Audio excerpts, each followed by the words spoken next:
Mga Pilipino sa iba't ibang bansa, hinimok ni Pangulong Bongbong Marcos na bumoto. Eden Suarez Santos, magbabalita.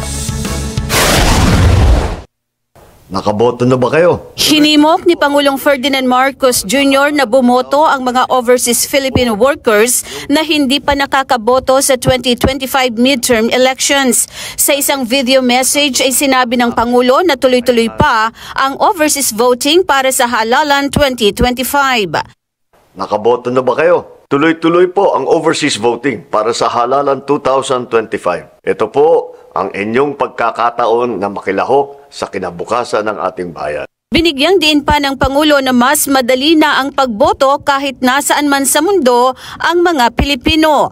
Anya, ito ay sa pamamagitan ng online voting kaya hindi na kailangang pumila o bumiyahe pa ang mga OFW. Nanawagan din si PBBM sa mga overseas voters na maging matalino sa pagpili ng kandidatong iboboto. Sa pamamagitan ng online voting, may papahayag ninyo ang inyong boses na mabilis, ligtas at maayos. Gamitin natin ang karapatang ito. Piliin natin ang kandidatong may malasakit, kakayahan at may panindigan. Sa tamang pagpili, sama-sama natin bubuuin ang bagong Pilipinas. Eden Santos para sa Mata ng Agila. Matatag, matapang, matapat.